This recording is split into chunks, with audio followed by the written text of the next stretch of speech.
From Hollywood, it's time now for... Johnny Dollar. This is Morton Scottman, Mr. Dollar, at Eastern Liability and Trust. Oh, yes, sir. Got your message. I was just about to call you back, Mr. Scottman. Would it be possible for you to drop in and see me today? I think so. Say in an hour. That would be excellent. What's it about, Mr. Scottman? David Perling. Perling. I understand he was killed in a boating accident a couple of days ago. Read something about it in the papers. To borrow a phrase, Mr. Dollar, that report was somewhat exaggerated. Mr. Perling is still very much alive.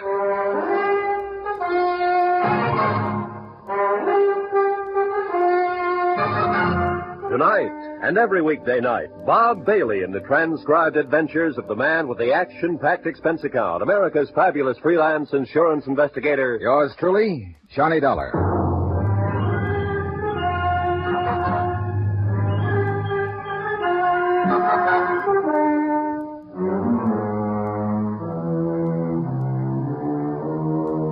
Expense account submitted by Special Investigator Johnny Dollar to the Eastern Liability and Trust Company, Hartford, Connecticut. The following is an accounting of expenditures during my investigation of the Perling matter. Mr. Scottman, you're a pretty good guy, and I'll say this right at the top, since you were the one who called me in. You're reading about the Perling matter in your newspaper right now, but they haven't got the story right. None of them will ever have it quite right. Just remember that as you go through your newspaper in this report, Mr. Scottman. You looked pretty worried when I met you that afternoon about 5 o'clock, and you led me into the top-drawer offices of Eastern Liability and Trust. I tagged you as a meticulous sort of man who knew when his laundry was coming back. I wasn't a bit surprised to learn that you were vice president and chairman of the board. Why don't you sit down there, Mr. Dollar? It's the best chair in the place. Thanks. Cigar? Cigarette? No, I have these, thanks. Lighter right there to your right. Thanks. Yes, Mr. Scottman? You can run along for tonight, Evelyn. No more to do. Thank you, sir. Good night. Good night, Evelyn.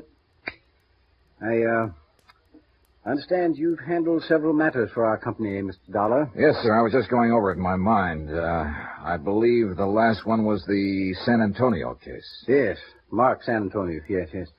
You handled that very well, Mr. Dollar. I want you to know I appreciate your reputation in the field. Nice of you to mention it. I'm curious, Mr. Scottman. I rarely work directly with an insurance company. Usually I'm hired by the adjusting agency. And let's say this is a little idea on my own. Only one person knows about it so far.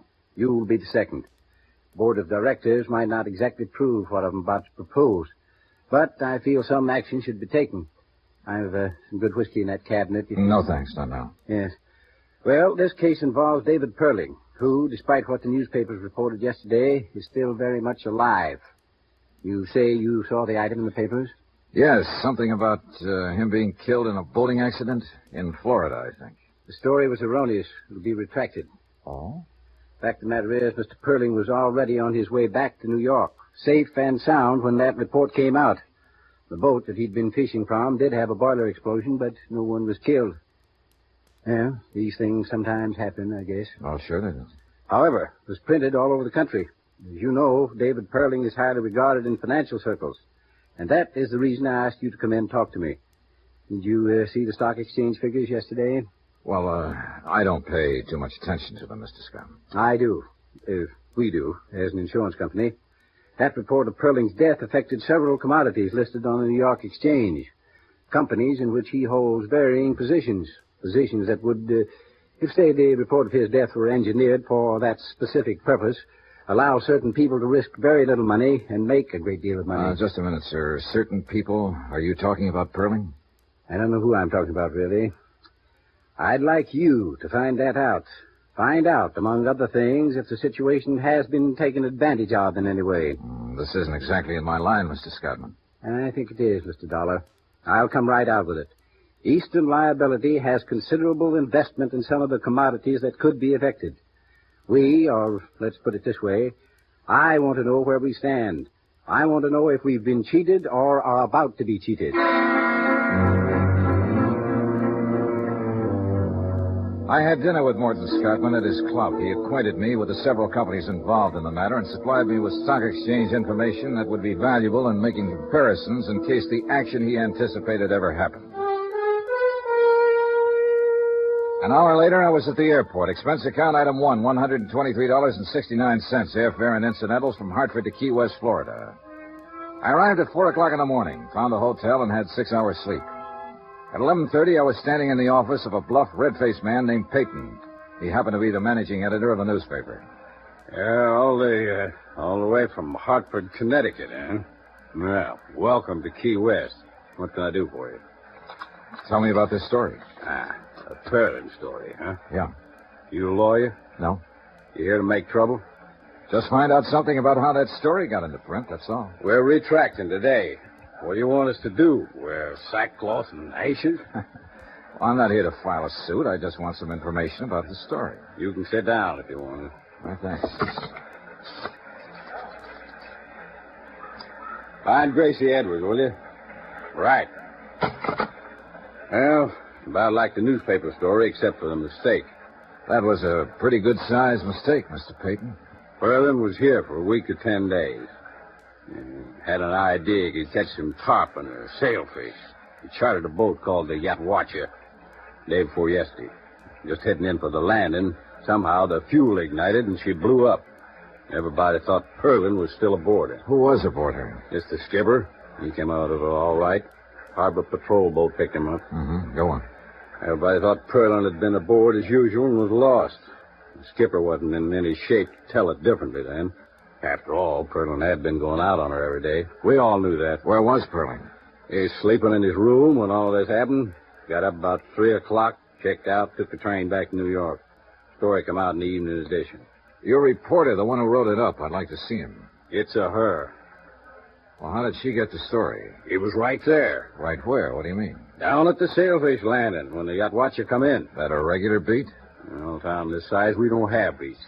But your reporter was there when the boat caught fire. Yeah. What's her name? Gracie Edwards. How long has she been a reporter?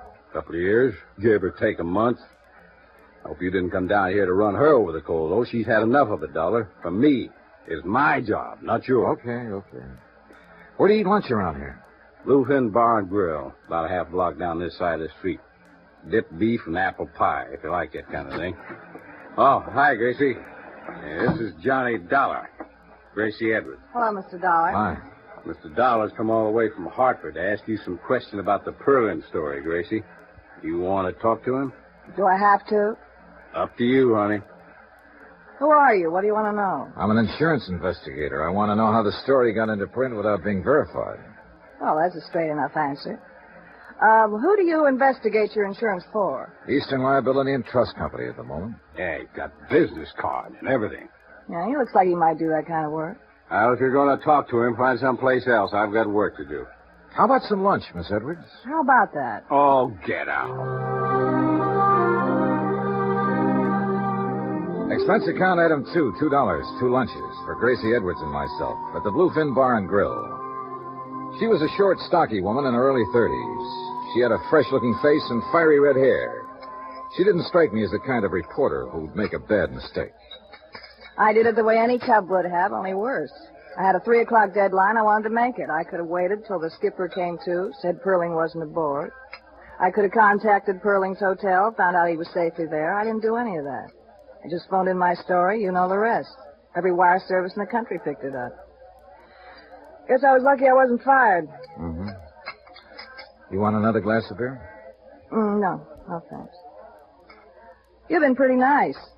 I'm sure you're not all insurance investigator. Notice I haven't asked you exactly what you're investigating. Yeah, I noticed that. You gonna tell me? Possibly. Right now, something worries me. You were down at the landing when the boat caught fire? Yes. You go down there often? It's more or less my beat. Oh? What? I didn't think a reporter'd have a beat in a town this size. I said more or less. I like to go down there in mid-afternoon when the boats are coming back. The water's blue and fresh. Usually a good offshore breeze blowing. Now, if they caught any big fish, the flags are up. It's a place to go. I'm romantic. Good. Suppose we go there. 2:30 now. Ought to see some of those boats come in.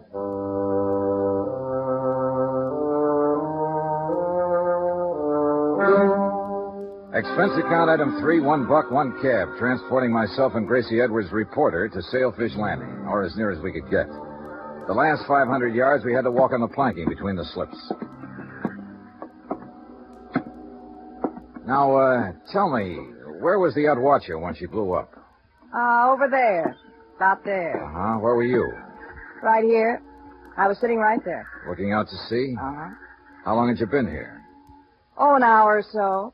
That was day before yesterday? Yes. She blew up there. You phoned in your story before 3 o'clock? Yeah, right before 3. Where's the yacht Watcher now? They raised her this morning, towed her over the repair docks. That's around the point. That's kind of funny. What's funny? Well, I guess I didn't hear it right. You saw her get in trouble. You were right here. Then you went and phoned in your story. That's right. Where'd you phone it in? What? Last phone I saw was at the tavern before we came on the docks. High heels running over these slips. Take quite a while to get to it. I used a phone in town. How'd you get there?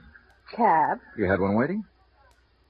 Look, suppose I did. Suppose you didn't, Miss Edwards. Suppose you weren't even here. If you were, where's the sunburn? Every redhead on earth burns up in an hour when the sun's like this, unless you're an exception. I don't think I like this. I don't like it much myself. But I have to find out something. I'd like to find out from you. I hope I can. If I can't, I'll have to find out from someone else. Maybe the man who owned the boat, the man who ran it, someone around here. I'm going. Wait a minute. I'm not just throwing words around. The boat was probably insured, and it'll probably have a claim on it, and I'll probably know the adjuster who was sent to work the claim. I'll talk to him and tell him what I'm thinking. I'll find out about this one way or another, Miss Edwards. But I think you can help me. Now, you're a good reporter. You would have waited to see if Perling was aboard. You would have checked his hotel. You would have, in spite of a 3 o'clock deadline, you would have made sure he was or wasn't aboard that boat. All right, Miss Edwards. Did somebody pay you to file that story? I just want to know that. Somebody paid me. Yes. Okay. I'll take you back now. We don't have to mention this again. Yeah, okay. In case it comes up, though. Yeah? Mr. Perling paid me. Paid me to print the story he was dead.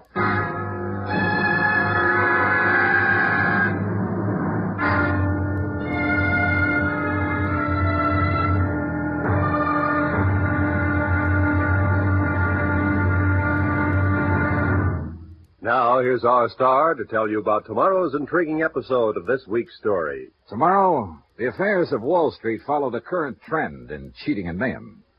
Join us, won't you? Yours truly, Johnny Dollar.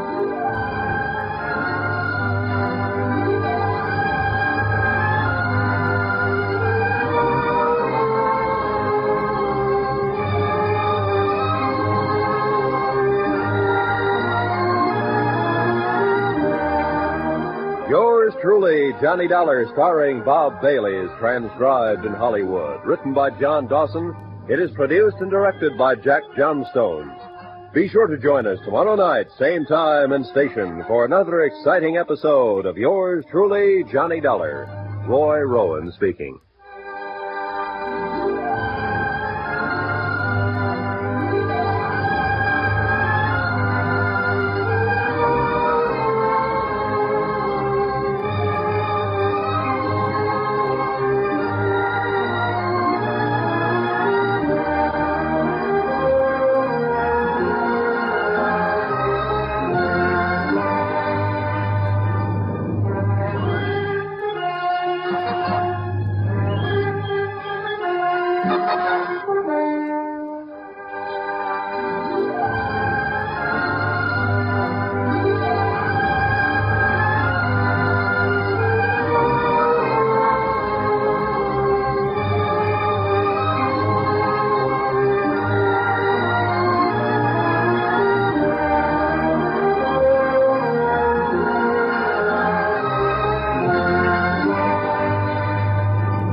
From Hollywood, it's time now for...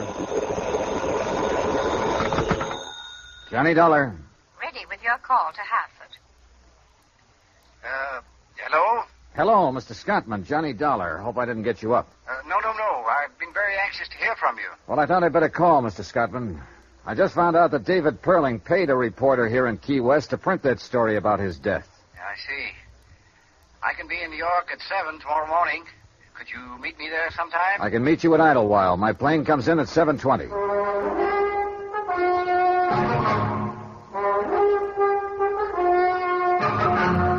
Tonight and every weekday night, Bob Bailey in the transcribed adventures of the man with the action-packed expense account, America's fabulous freelance insurance investigator. Yours truly, Johnny Dollar.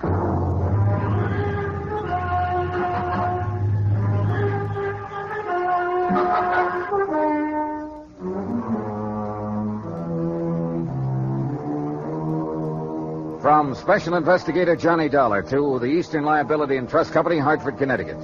The following is an accounting of expenditures during my investigation of the Perling matter.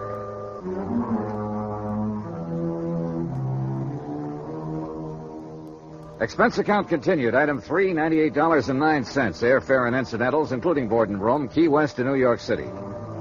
Mort Scottman was in the airport coffee shop having tea and toast in the best tradition of a vice president. He looked shaved, rested, and fresh. Would you like some breakfast, Mr. Dollar? Just coffee for now, thanks. Cup of coffee, please. Well, we seem to have made nice connections. Not 7:30 yet. Yeah. Mr. Scottman, the reporter in Key West who printed that story about David Perling was paid $100 in cash to do it. Perling paid her to file an erroneous story that he had been killed in a boating accident. You said cash? Yeah, that's right, cash. No check. No way to prove it one way or another. Just the reporter's word. And she said she'd deny it if anybody else asked her. Disclaim the whole thing. Well, where does that put us? Well, look, Perling had to pay somebody to fire that boat, probably the skipper, I don't know. But it's an angle if you're thinking about legal lines. It's very good. Of course, the boat would demand explanation. Well, let's let it go for the moment.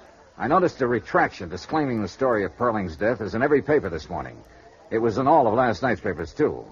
Now, if the story could affect the stock market, when would it show up? Today, at the latest. There was no action yesterday? Not on the exchange, no. How do you feel about this whole thing now?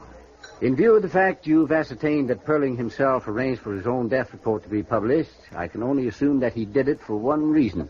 To take advantage of some brisk trading that would occur because of such a report. But there's been nothing of that so far. Tell me, Mr. Scottman, in the event this does happen, what would you do? I don't know exactly. Possibly report the matter to the exchange and see if Perling could be prosecuted for manipulation. Well, let's go over there and see what's what. Item 4, $5. Cab fare for myself and Morton Scottman to Wall Street and the New York Stock Exchange. Since I didn't understand too much about the board, I simply sat and kept an eye on Scottman. The pinstripe suit, the Homburg, the tie, the shirt, the glasses. Somehow he tickled me. I was beginning to like the guy. About 15 minutes before the place closed, he cleared his throat and touched my arm. I suspicioned wrong, Mr. Dollar. There's been no manipulation on the exchange. I thought certainly if there had been any, it would appear in that Alabama company. I was wrong, and I apologize for taking up your time. You're paying for it. Besides, I'm glad you did. Shall we go? Yeah. Where? Well, we know he didn't have the story printed to cheat on the market, but we still have the same old question. What's that? Why did Perling pay that reporter to say he was dead? The reporter lied to you. You've been lied to before, I'm sure. Oh, sure, and by experts. But she wasn't a good one, not even halfway good. So I still believe her story. You believe that board up there? I believe that, too. Well, then? Perling had a reason for getting such a story printed. I want to find out about it.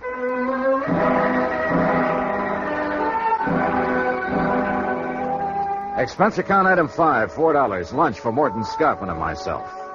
After lunch, I checked into the New Weston. Item 6, $50 deposit, car rental. A phone call to the offices of David Perling gave me the information that Mr. Perling was at his home on Long Island. I drove out there. A small estate greened up with all the lush things that happen there this time of the year. As I reached the place, I noticed a group of people in white flannels and dark blue jackets mixing cocktails on the terrace. One of them I recognized from previous newspaper pictures as David Perling. A middle-aged woman with iron gray hair and the figure of a 16-year-old girl opened the door. She looked from behind dark glasses disapprovingly. Yes. How do you do? I'd like to see Mr. Perling, if I may. I'm Mrs. Perling. May I help you? Well, this is a business matter, Mrs. Perling. My name's Dollar, Eastern Liability and Trust Company. Well, he's not in now. I suggest you call his office and explain the nature of your business to his secretary. Good day, Mr. Dollar. Look, I know he's here. I saw him as I drove up. You're both impertinent and rude. I'm sure he'll see me if you give him my name and tell him I just came back from Key West and that I had a long talk with a newspaper reporter down there. Since you saw so much as you drove up, you might have noticed that we're entertaining guests, Mr. Dollar. Oh, I noticed that. Wait here. I stood there a moment on the wide colonial porch and wondered what made me such a social outcast. A man who was tending the grounds walked by and turned on the sprinkling system. He waved, and I waved back. On the terrace, I could hear the sprinkling and a little laughter out there. Finally, David Perling showed up. He was a tall man with a hairline that started about an inch above the heaviest eyebrows I've ever seen. Two-tone shoes, white flannels, and a Mexican sports shirt fitted in with the broad shoulders and wide-mouthed grin that came off just briefly when he looked at me. My wife told me to throw you out. Can you think of any reason why I shouldn't? I'm about 10 pounds lighter than you, but I might be a good 15 years younger. Tell me what you want, kiddo, and then get out of here. I want you to tell me why you paid Gracie Edwards $100 to print a story about you being dead. Who are you, anyway? Johnny Dollar, insurance investigator. What's all this to you? An investigation. There's no way you can prove I paid that girl to print that story. I know that. I was telling a friend of mine today that something probably could be proved about the boat, if it had to be. Then the reporter thing had come out. I don't know. You see, Eastern Liability had an idea that you might have had that story printed to cause a little action on the stock market. Who at Eastern Liability? I'll keep that to myself. Well, doesn't make any difference anyhow. They're way off base. Or can't you figure that part? Well, that's why I'm here. I figured that part. Suppose I told you I don't know what you're talking about. I'd ask you all over again. Tell you about a reporter and a boat. Dollar, you've gone this far, and it's probably as far as you're going. I'm not going to tell you anything. At least anything specific. I will tell you this much. I paid the reporter in cash. I paid the boatman the same way. Whatever reason I had, it was a good one. Meant to harm no one. You're sure about that, Mr. Perling? As sure as I'm going inside right now and mix another batch of martinis. For the second time in a matter of minutes, I was standing on a porch feeling like Typhoid Mary. Somehow I halfway believed David Perling. I also halfway believed that whatever reason he had meant something to me. All halfway thinking. If you want to be left alone, you don't slam a door once or even twice. You invite the asker of the question in, give him a drink, introduce him to your friends, slap him on the back, and lie through your teeth. You don't tell a man to leave, because that's the best way in the world to make him keep coming. So I waved at the friendly gardener once more, climbed into my rented car, drove back to the New Weston, and sat down with a magazine. Johnny Dollar. This is Celia Perling, Mr. Dollar. Hello, Mrs. Perling. I think I should like to talk to you, Mr. Dollar. David told me why you were at the house. Mm-hmm. I'm downstairs in the lobby. I'll be right down, Mrs. Perling. I had to drive some friends in tonight, and I thought I'd stop and have this chat with you. I'm glad you did. Somewhat embarrassing, after the way I acted at the house. Oh, well, suppose we forget that part, Mrs. Perling. Does Mr. Perling know that you're here? No, I'll tell him when I get home. There's something I must know. What's that? You aren't just a sensation seeker or something like that, are you? Mrs. Perling, let me answer you this way. You came to me. How you found me, I don't know, but you did. You also found out I'm a legitimate investigator interested in facts, am I right? David called a friend of his with the Allied Bureau, and they told him you were an insurance investigator. Uh-huh, and they also told you that when I work a case in New York, I generally stay at the New Weston. Is that about it? I'd like to ask you a question. Are you going to continue with this matter, the one you discussed with my husband this afternoon? I suppose I am. You mean you believe there was something ulterior in David having that story printed? Well, let's say I believe his answers about it were unsatisfactory. I'm the fellow who's supposed to find out why. Why? It's my... I can assure you there wasn't anything wrong about it at all. It was a rather personal matter and certainly could harm no one. I'm glad to hear that.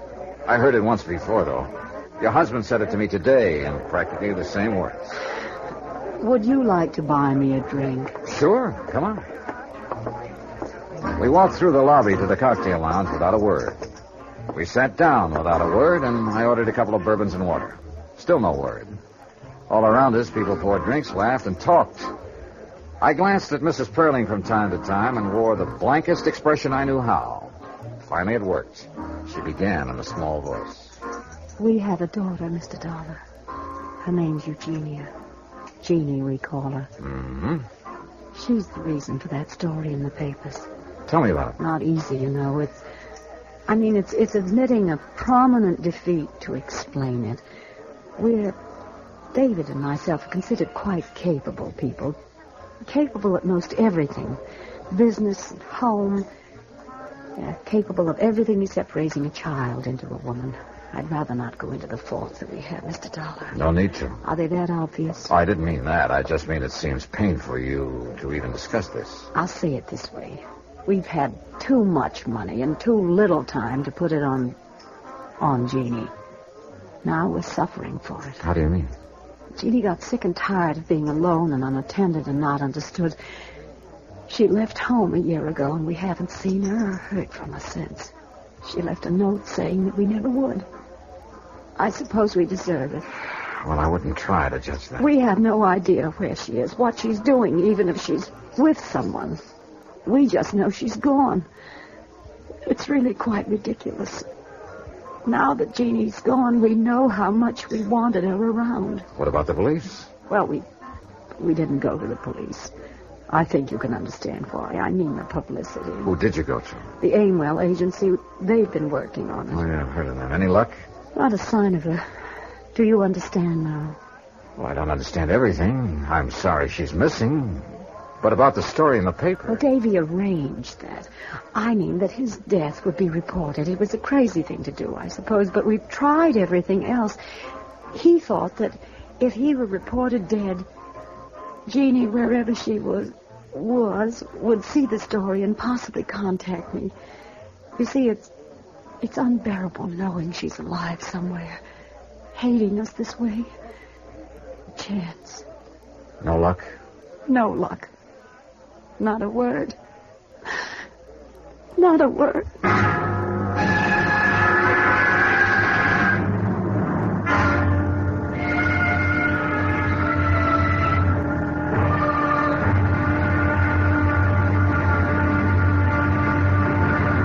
Now, here's our star to tell you about tomorrow's intriguing episode of this week's story. Tomorrow, the trap is all baited. And guess who walks in? Join us, won't you? Yours truly, Johnny Dollar. Yours truly, Johnny Dollar, starring Bob Bailey, is transcribed in Hollywood. Written by John Dawson, it is produced and directed by Jack Johnstone. Be sure to join us tomorrow night, same time and station, for another exciting episode of Yours truly, Johnny Dollar. Roy Rowan speaking.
From Hollywood, it's time now for Johnny Dollar. Your number's ringing now, Mr. Dollar. Oh, swell. Aimwell Agency. Aimwell Detectives? Yes? Who are you calling, please? Want to talk to Mr. Aimwell. My name's Johnny Dollar. This is Aimwell. I understand your agency's been looking for the Perling girl for about a year now. Oh, you do, huh? And who told you that? Mrs. Perling. I never heard of you, or her, or a girl. So long. This is the operator. Were you cut off, Mr. Dollar? I'll call them back. Never mind. Call me a cab, honey. I'll talk to them in person.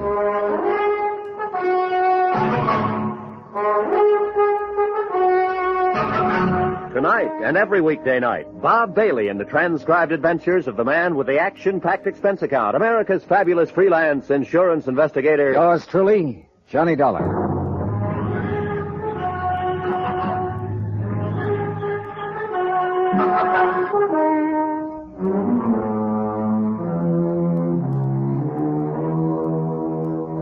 Expense account submitted by Special Investigator Johnny Dollar to Eastern Liability and Trust Company, Hartford, Connecticut. The following is an accounting of expenditures during my investigation of the Perling matter. Item 7, $3 cab fare, my hotel to the office of the Aimwell Agency. A red-headed girl at the switchboard looked me over like I was a car she didn't want to buy. I told her my name and that I wanted to see Niles Aimwell. She told me to sit down and wait. 3 minutes later, she waved me down a long, carpeted corridor. I followed directions. A typewriter clacked somewhere. Men in those suits with the little shoulders and hem-stitching for lapels moved in and out of offices. It looked more like an advertising office than a detective agency. Finally, I opened a door and stepped into a small room that was decorated in gray. Gray walls, gray carpeting, gray draperies. A desk, a brass lamp, a filing cabinet, and a man were there. He didn't get up when I walked in, but slouched back in his chair and let his bald head rest against the wall. You're kind of determined, aren't you? I suppose so. You're Aimwell? Mm-hmm. On the phone, I told you I didn't know what you were talking about. Now I'll tell you again. Don't slam the door when you go out. What are you paying rent here? If I've got it figured right, you wish you weren't paying it. But then a place like this draws a snappier crowd of clients, so what you've got in the end is more clients and more rent, no more money for yourself. Now that you've said all that, will you get out of here? I know one of those snappy clients happens to be the Perlings. I know you've been trying to find their daughter. This is my ID. This is my license, bond, letter of authority from Eastern Liability. Now, 2 days ago, the papers carried a story that David Perling was killed in a boating accident in Key West. That was a lot of baloney. It was retracted. I know that, but I talked to a reporter down in Key West who told me Perling paid to have that story about himself printed. My client had an idea Perling might have done it to set up the stock market for a killing. Mrs. Perling told me he did it in the hope his missing daughter would see the story in the papers and contact home. Now, what have you got to say? Here's your stuff. One other thing. Perling the kind of man who'd pull a trick like that? Ask him. You got a way about you I don't like. Well, that's too bad. But in between the time I called and the time I got here, you had time to call the Perlings on the phone and ask about me. They said it was all right to tell me what I wanted to know. If there was a daughter, if you've been hired to look for her, if you don't tell me, you might jeopardize the part of the rent the Perlings pay for you. Now, look, Dollar. I've got something else you aren't going to like. I might just want to see your operator's report on the case. I might have the idea that if you've been looking for her this long, you might just be dragging it out a little bit. You know, the rent money, it's due every month. Get Mr. or Mrs. Perling on the phone right away. I hope they tell me to throw you out on your ear. Well, while we're waiting, let's get back to the questions. Where have you looked? What have you done? We pulled the case 11 months ago, almost to the day. The girl's 5'5", 114 pounds, no visible scars, no glasses. Black hair, brown eyes. She's 24, will be 25 next month. We thought we had her located in Muncie, Toledo, Detroit, Fort Worth, and Pueblo. We think she's traveling alone. We think she's a little girl who was fed up to here with Mama and Daddy and just struck out for herself. But you haven't found her. 5 men have been looking on 8-hour shifts, 7 days a week for 11 months to the day. 5 men, 11 months, 7 days a week, and I'm one of the 5. My feet hurt, my head aches most of the time. My wife's thinking about divorcing me. And then you walk in here and plant yourself in my office. You're suggesting maybe I can go out and find her just like that. Well, I can't. Nobody can. So I want you to know I kind of resent that remark about how I'm laying down on the job. And if you don't take it back, I'll have to cave in the side of the wall with you. What do you got to say, Dollar? I take it back, Mr. Ringwell. Sit down and have yourself a smoke. Hello? Well, hello, Mrs. Perling. Mr. Dollar's in my office now. Yes, I'll cooperate with him. Yes, Mrs. Perling, I understand. He explained it all to me. Yes, ma'am. The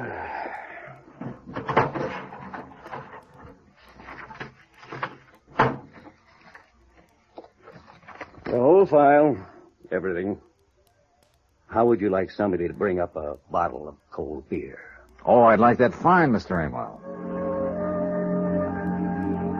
Niles Amwell, in between complaining about the abundance of bad private operatives in the detective business, showed me how good he was. The Jeannie Perling file was a comprehensive day-to-day report on the investigation. His discouragement in the case was understandable. The only thing that meant something was the picture of Jeannie Perling. Coal-black hair over a fresh white-skinned face. Dark eyes, a nice smile. Somehow, not my idea of the daughter that would belong to David Perling. Too old, too young, or too something. I couldn't put my finger on it. If I had been able to, I could have ended this expense account right here. As it was, I spent $100,000. Somebody else's money, sure. But I spent it just the same. Well, Mr. Dollar, I'm certainly surprised at this development. You say Perling's daughter is missing? That's right, Mr. Scottman. And I'm convinced that the detective agency he's had looking for have been doing just that.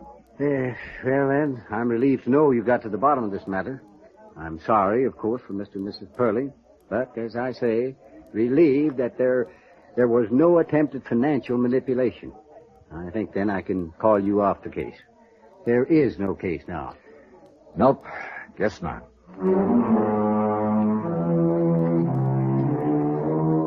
And that's the way it stood at 4 o'clock in the afternoon. I told Mr. Scottman I'd send him a bill. We shook hands, and he wandered off to see if he could get a night flight back to Hartford. I went up to my room to pack and was folding a shirt all wrong when it struck me that I suddenly didn't believe anything or anybody. The idea that there was money in it somewhere still kept coming back to me. I couldn't shake it. I finished packing and left my bags at the desk. I wandered out and found a bar and sat down to think. After a couple of hours, nothing much occurred to me.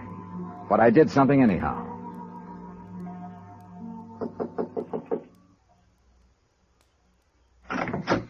Oh, hello, Dollar. Why?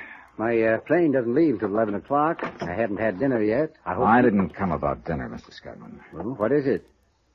Well, how does this case strike you? Eh? A phony death report, a missing girl, a stock market manipulation that didn't come off. How does it strike you? Well, very neat, if that's a phrase I can use, Mr. Dollar. We had a question with serious implications to it. We have an answer now. That's what we wanted. But it's too neat. I'm not sure I know quite what you mean. Look, you first called me in because it was halfway in your mind that Perling's alleged death was for the purpose of making money on the market. Now, why did you think that? It was a possibility. But what else? What about Perling? What do you mean? Do you know him? Ever met him? Do you think he was capable of a thing like that? Not now. No. I have proof from you that wasn't his reason at all. But you thought so before you had that proof. You suspected it. Suppose I did, yes. Well, I didn't know him from a load of coal, but I always figured there's money in it somewhere. And I've met David Perling. He doesn't seem like the kind of man who'd worry about a grown daughter who didn't like him and ran away. Just didn't seem that way. Oh, here now. A detective agency working on the case, a story in the papers. But no police, Mr. Scottman. No bulletins. No 100% effort to find her. Why?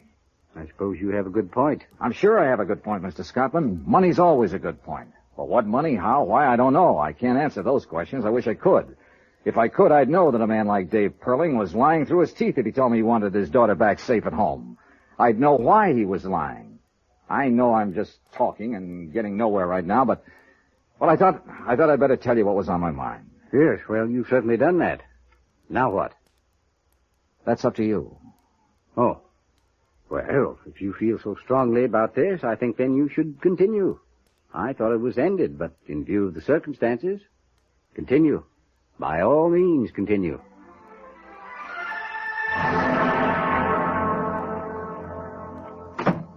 Well, Dollar, Well, you're working late. Yeah, I'd rather stay here than go home sometimes. Most of the time. Hey, well, we might be seeing quite a bit of each other. How did you know? Hmm? Perling told me to contact you. You're pretty cute, Dollar. Tell me why. You hardly ever run across a picture of a girl you'd like to look at as much as this Perling dame. Oh, I might have. No, you kid me most of the time, and I'm an old slob who stands around with hardly any fast answers. If you aren't kidding me this time, Pally, you show it all over. If I walked in a place and I seen a girl as nice looking as this, and I had me business with her, I'd be the luckiest guy in the world. Now, there are women and there are women. But if that picture means anything, boy, she's a woman. And you want to meet her, right? Sure I want to meet her, but you're getting romantic. And if I saw but didn't have any business with her, just saw, I'd go take a walk around the block before I talked to anybody. Yeah, I know. And I don't blame you. You're a very lucky fella. You're going to see her. That's why Perling asked me to contact you. Huh? Here. Came in about an hour ago. One of our men located her. Where? She's in New Orleans. He handed me the wire, and I read it over. Then I looked at him, he looked at me. I didn't ask any questions. He didn't say a word. It was a wonderful make-believe world, but it really didn't exist. Too neat and too tidy. And we all know the world's full of bumps. Ever hear of Mount Everest?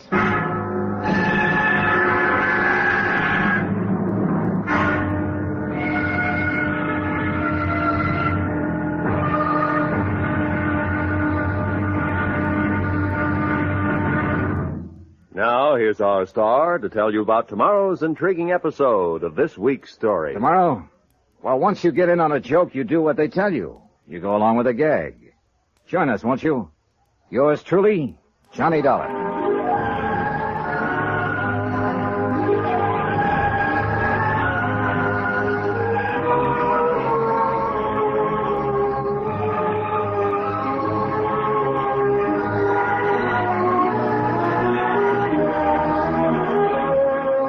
Yours truly, Johnny Dollar, starring Bob Bailey, is transcribed in Hollywood. Written by John Dawson, it is produced and directed by Jack Johnstone. Be sure to join us tomorrow night, same time and station, for another exciting episode of Yours truly, Johnny Dollar.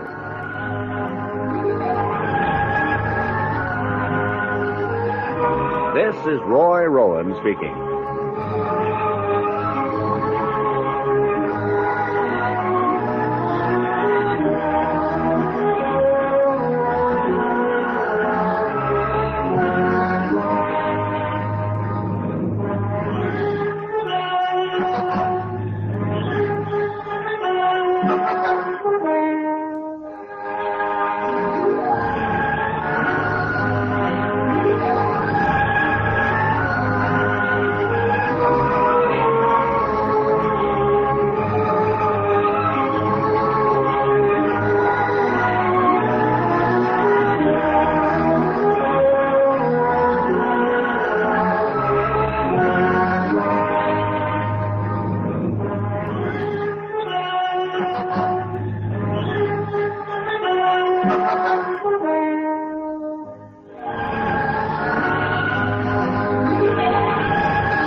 From Hollywood, it's time now for Johnny Dollar. Dave Perling, Mr. Dollar. I want to talk to you. Hello, Mr. Perling. Mr. Amwell tells me you were in his office looking into my private affairs. If investigating the matter I came here for involves your private affairs, I guess I did that. I should be irritated, I suppose. I guess I'm not. When can I see you? Most any time. How about today? I'll be at my house all day long.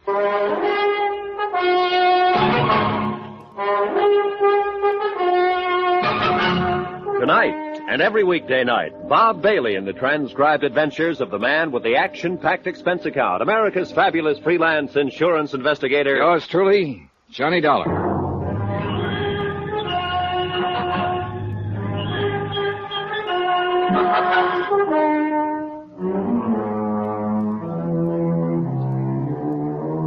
Expense account submitted by Special Investigator Johnny Dollar to Eastern Liability and Trust Company, Hartford, Connecticut. The following is an accounting of expenditures during my investigation of the Perling matter.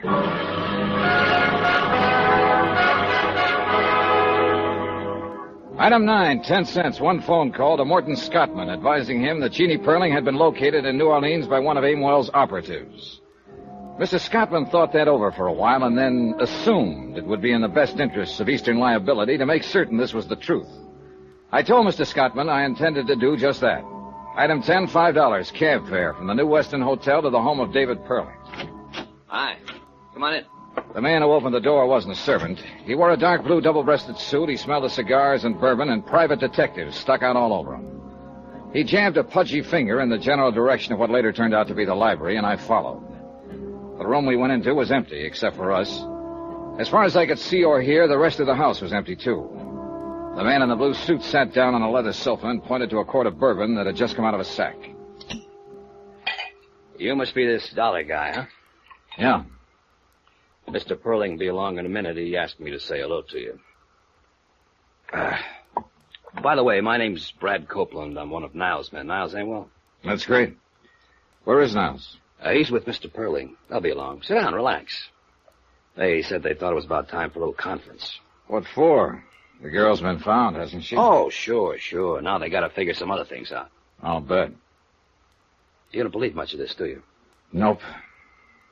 Well, then I'll put it this way. I'm the guy who found Jeannie Perling. How about it now?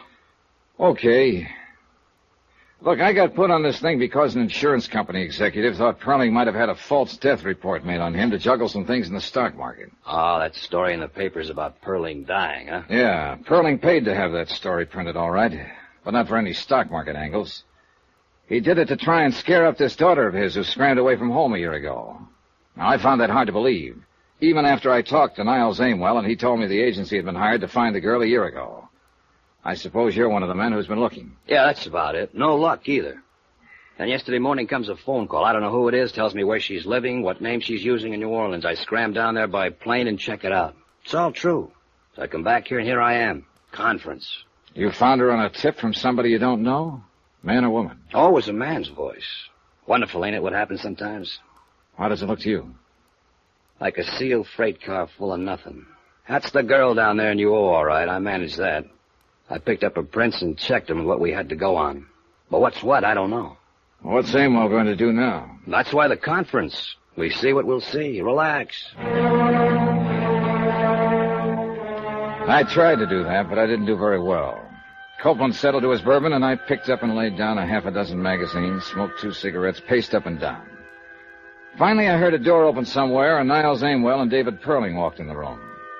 Then Aimwell motioned Copeland to his feet, and both of them left the room without a word.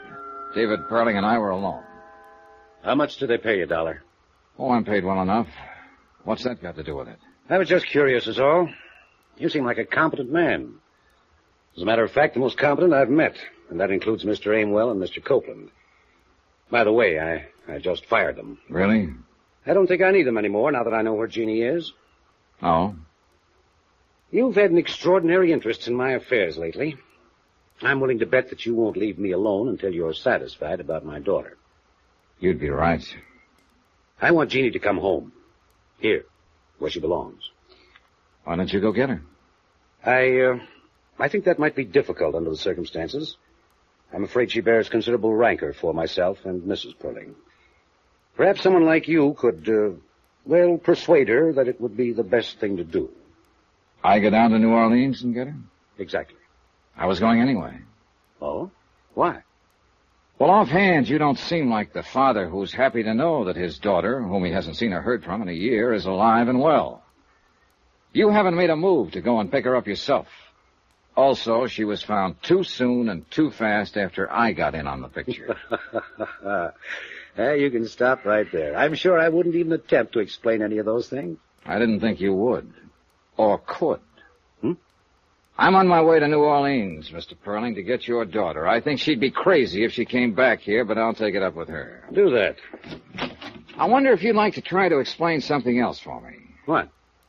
Why you were feeling me out a couple of minutes ago to see if I'd buy off. Get out of here. Get out. Why not? Expense account item 11, $113.15. Airfare, incidentals, New York to New Orleans, Louisiana. The temperature was exactly 28 degrees hotter when I landed. In the cab from the field, I peeled off my coat and loosened my tie and took off my hat. I walked into the lobby of the Roosevelt Hotel that way. Everyone else seemed cool enough in linens and tropicals. Everyone except myself and a big blonde giant of a man leaning against the CNS ticket counter. Boy, take Mr. Dollar to 511. The giant smiled when he saw me and stuck out his hand. Well, I'm certainly glad to see you. We thought you'd never get here. Hope you had a pleasant trip. I was okay. I know you're tired and hot and would like to wash up a little and refresh yourself, but the rest of the boys are headquartered in 810. They're mighty anxious to meet you. Mighty anxious. Us Delta cotton growers are going to make it or break it at this convention. Yes, sir. Yes, sir. We sure are, aren't we?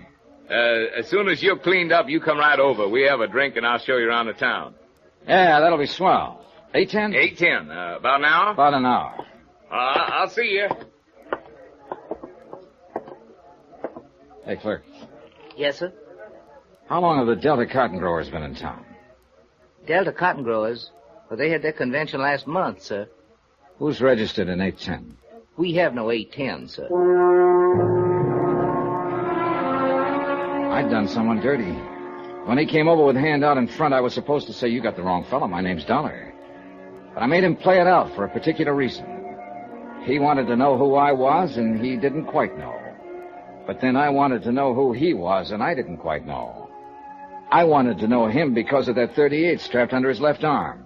It bulged out just enough to make me curious.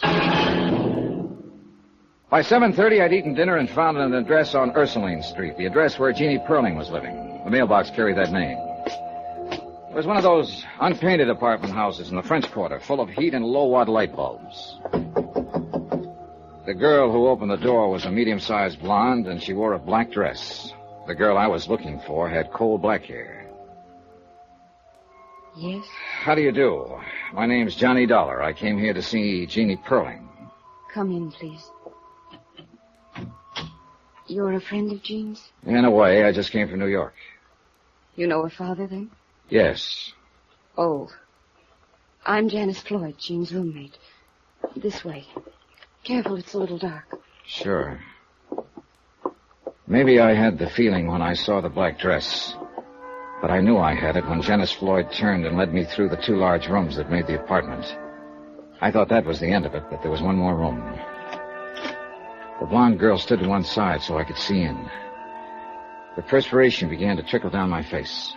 I knew what was coming. Here she is, Mr. Dollar. She was there, all right. As lovely and as young and beautiful as the picture. There was a candle burning at her head and feet. And she was dead. I don't know how long I stood there in that dark room staring down at her. I think there were other people in there, too. Dark people, heads bowed, hands folded in front of them, all looking at her. How did it happen? Leukemia. You know, didn't you know her very long? No. No, as a matter of fact, Miss Floyd, I didn't ever know her. I certainly didn't know she was dead when I came here tonight. I hardly expected She asked that it be this way. But who are you? I'm an insurance investigator. From her father? Not exactly, no. Oh, yes, I see it now. You aren't the first one who's been here looking for her. There have been others. Detectives and lawyers trying to get her to go back. What? If he'd loved her, if they'd loved her for just one unselfish moment, she would still be there. Well, Mr. Dollar, she's where her father can't bother her anymore. You tell him that when you go back to New York. Tell him he can stop hiring lawyers and detectives to find her. Now, get out. Expense account item 13, $5, the usual charge in any city for having a legal document copied and photostated. A death certificate verifying the fact that the girl had died on the 20th day of the month. A medical report attached to the certificate named the cause of death as leukemia. I had copies of all these legal documents by 10 o'clock the following morning. I even went through the motions of phoning the desk and asking for a bill and making a plane reservation for that night. I had a feeling someone would be very interested to see me take care of all those things, and I was right. The big blonde man with the .38 happened to be in one corner of the lobby when I paid my bill. He also happened to be at the airport when I picked up my ticket, but then he got careless. I walked through the gate, waited 2 minutes, and slipped back to grab a cab in front, just in time to see him wheel a battered convertible out of the parking lot and head back for town. I followed in my cab. He went to the Ursuline Street address. 2 minutes later, he came out. Expense account, item 14, $8. I let my cab go and strolled up to him just as he was getting in his car. Hiya. What? Look, we've been playing games long enough, don't you think? Well? Why don't you go back to New York and do what you have to do? Deliver this death certificate? I don't believe it. You saw her dead, didn't you? Still don't believe it. That's too bad, because that's the way it is. He got in his car, started it up, drove away. I stood there and watched him go. Money, I kept saying to myself. Money. There's money in it somewhere. Plain old money.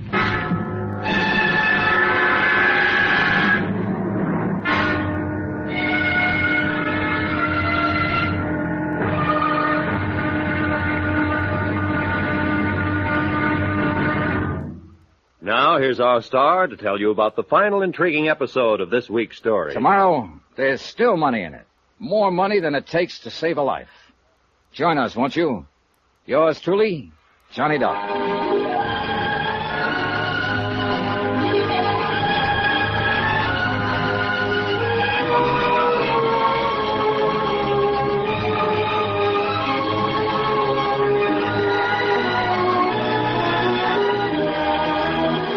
Yours truly, Johnny Dollar, starring Bob Bailey, is transcribed in Hollywood. Written by John Dawson, it is produced and directed by Jack Johnstone.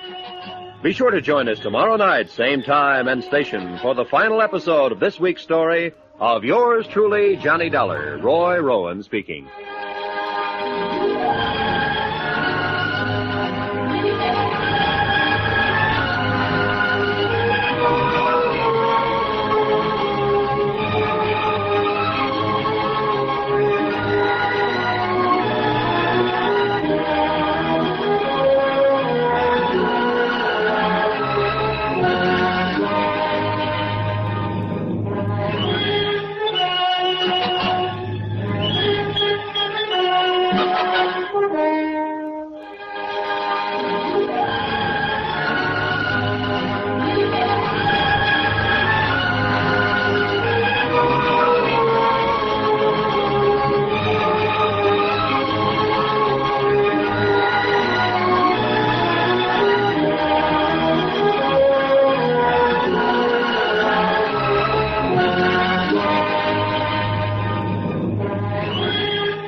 From Hollywood, it's time now for... Johnny Dollar. This is Janice Floyd, Mr. Dollar. Hello. I understand you don't quite believe that Jeannie Perling is dead. That's about right. I'm really not concerned one way or the other what you believe or disbelieve. I do know that I've been through quite an ordeal lately, and if you have any plans for interfering or bothering me in any way, I'll call the police. All right. I hope you understand that. I do. Well then, goodbye. Goodbye.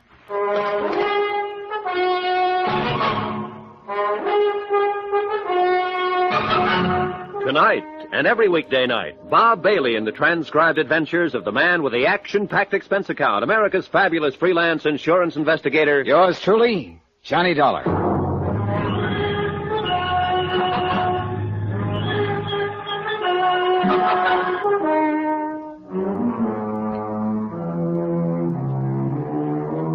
Expense account submitted by Special Investigator Johnny Dollar to Eastern Liability and Trust Company, Hartford, Connecticut.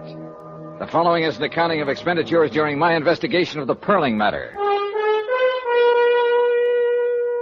I wrote to Morton Scottman at Eastern Liability, and I explained the circumstances under which I had arrived in New Orleans and located Jeannie Perling. I enclosed her death certificate and the medical statement. I also reported on the conduct of her ex-roommate, Janice Floyd. Then I sat down and called Janice on the phone. Hello? This is Johnny Dollar. Miss Floyd? Yes. I think it's time we had a talk. Mr. Dollar, we have nothing to discuss. I think we have. What? How you're being taken. Taken? By whom? By a couple of people. Goodbye, Look, Mr. don't hang up on me, Miss Floyd. I came down here to find Jean Perling. I'm with an insurance company. It was my job to check on a story her father told. Finding her was part of it. Let me come over and talk to you. I'll be home tonight. The apartment was 6 blocks from the hotel. I walked it for a reason. All kinds of people have followed me at one time or another, and I've followed all kinds of people.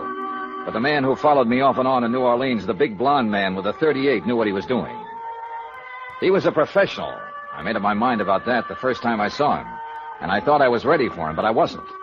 He waited until the streetlights got dim and no one was in sight. Oh! I vaguely remember that he caught me under the arms and laid me gently down on the street. That was all.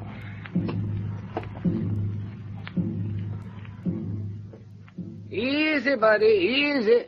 You've been making too much whoopee. Oh. You folks visiting down here ought to be more careful. Oh. Get your suit all dirty. I wouldn't have found you, but my cab conked out right here. Oh, my head. The side of my head. You must have fallen hard. You had enough for tonight, or you want to keep going? Oh, I've had plenty. Yes, sir. I'll call a doctor. No. Help me. I'll be all right. You're upset. Easy now. Easy. Thanks. What time is it?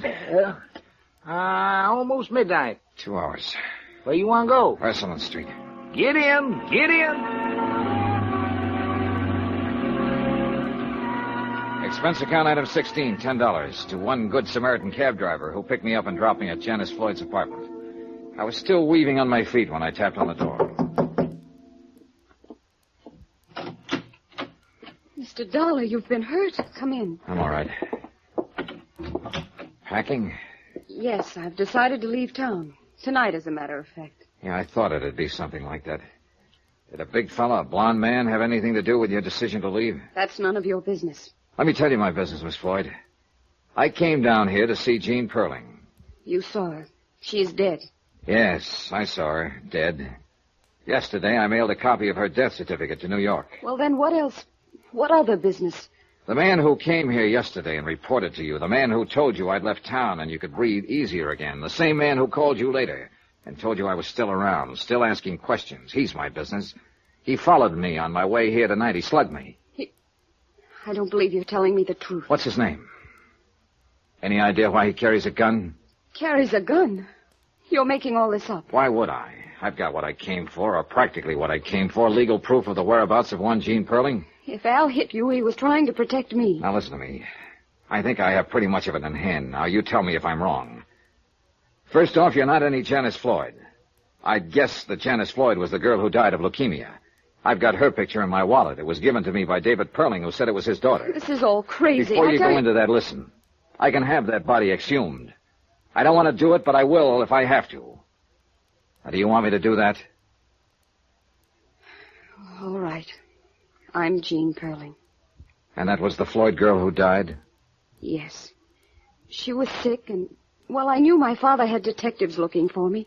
I just never wanted to see him again or go home again. It seemed if poor Janice were dying and she had no one, if she somehow had my name, and, well, I'd never be bothered with my family again. That was a pretty idea. Was it yours? Al and I thought of it. Al? Al Britt. The blonde guy. Okay, how'd he work it? He saw to it that Janice had my name. I know it was against the law, but Well, she had no one, and if she was buried with my name, then I'd be free of my family. Well, that took some managing. They hate me. They always have. I want my own life. I don't blame you. You're entitled to it. Are you sure that's what you're getting? I'm going to marry Al, no matter what. If you go back and tell them, well, that'll be that. If you let me stay dead, I can't let that happen. Why not? Why not, Mr. Dollar? What harm would it do? Let your father make a fool out of you? I don't understand. You're worth $100,000. What? Cold, hard cash. An irrevocable trust was set up on you when you were born. Comes to you when you're 25. That'll be next month. I don't care about the money. Now, wait a minute. In the event you should die before your 25th birthday, the money would revert to your nearest of kin. My father? Your father. But I'm dead on paper. Uh-huh. Then Al... Somebody paid him. Probably your father. To make love to you. Oh, no. No. Get out of here, Dollar! Al, wait! I told you this man meant nothing but trouble. He knows all about it. Oh, he can't prove a thing. Get out of here, you! Take it easy, Brett. Al! Yes, honey. I know about you. Honey, I don't know what to say. Go. Just go, please. He went. He looked at both of us as he went out the door. It was sort of a whip look. The way a puppy stares at you when you've caught him chewing on a slipper. I sat a while with Jean Perling. She didn't say much. There wasn't much she could say. I told her I didn't think there was any reason for her to go back to New York unless she wanted to. She said she didn't want to go, didn't know what to do at the moment, and, well, we left it at that. I went back to my hotel and tried to get some sleep. About 6 o'clock in the morning, I got up, bathed, shaved, and packed. By 7:30, I had breakfast and was just about to check out. Hello? Hello, Britt. Leaving? That's right. I'd like to talk first. Sure. Okay. You messed it up fine for her and me. I tried to call her this morning, and she hung up on me. I went over there, she wouldn't let me in. I don't blame her, do you? I guess I don't. I decided to leave town. Yeah, maybe that's better. I don't know whether it is or not. You make it hard for a guy to talk. All right, now look at it my way. This whole thing's been rotten. I met her father, and I know what kind he is. I know what he's done to her, what he'll do to her if she goes back. And then there's you, Britt, the hired man. You went in and made love to her for a salary. I didn't like it having to tell her that, and it must hurt. It must hurt pretty bad. So you see, I'm not too interested in what you might have to say or what you're going to do. Wait. You're right reading me out this way. I deserve it. The old man found out where she was 4 months ago. I found out for him. I knew the girl she was living with had leukemia. I planned the whole switch. I put it to her the way she explained it, about being dead to keep away from her old man. Of course, you didn't mention that $100,000 he could get his hands on once she was dead. No, I didn't. But something funny happened to me, Dollar. I've done my share of dirty jobs. I've seen a lot of the human race. Taking a salary to make a sucker out of her didn't bother me at all. Not at first. And then I found out when she touched my face, I lived for that touch. And when I held her, she lived for me. I never thought it had happened to me, but it did. If you see her again, Dollar, tell her I was trying to stop it. All this part. But it was too late. Funny how things turn out, huh? Yeah. Funny. Expense account item 17, $42.13, hotel and board bill. Item 18, $101 even, airplane ticket back to Hartford. Item 19, $1 cab fare. I stopped by her apartment on my way to the airport. Oh, I thought you'd left, Mr. Dollar. Well, came to say goodbye. How's it going today? All right. I have some brandy. No, thanks. Jean. Yes? You going to New York? No, I'll stay here a while. I don't want to see my father or mother. How about Al Britt? He wants to see you. Let's not talk about him, shall we? Do you think I'm a nice girl? Do you think my $100,000 will attract a lot of nice, eligible young men to me? Do you think Stop it. You'll burn your brakes. Johnny. Oh, no. Here. I know what he did. I know why he did it. But I love him. He did his job too well. Yeah.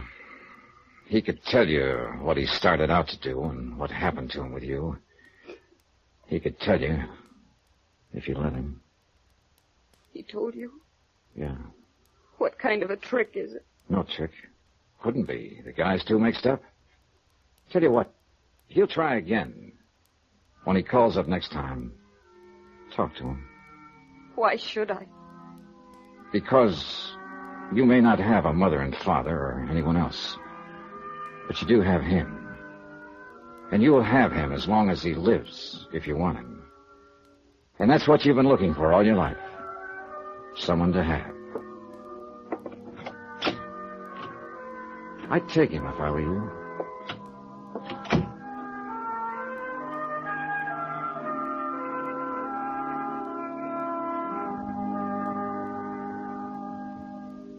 Item 20, $10. Miscellaneous. Total expense account, $714.35. Remarks, none. Report?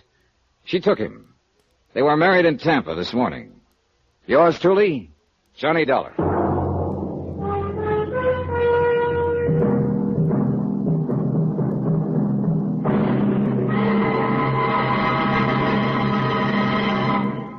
Now, here's our star to tell you about next week's intriguing story. Next week, a lonely girl, a fine young man, a gentle father, and one of them is a killer. Join us, won't you? Yours truly, Johnny Dollar. Yours truly, Johnny Dollar, starring Bob Bailey, is transcribed in Hollywood. Written by John Dawson, it is produced and directed by Jack Johnstone. Heard in this week's cast were Mary Jane Croft, Forrest Lewis, Jeanette Nolan, Russell Thorson, Michael Ann Barrett, Jack Petruzzi, Barbara Fuller, Herbert Ellis, and Marvin Miller. Musical supervision by Amerigo Marino and Carl Fortina. Be sure to join us on Monday night, same time and station, for another exciting story of yours truly, Johnny Dollar. Roy Rowan speaking.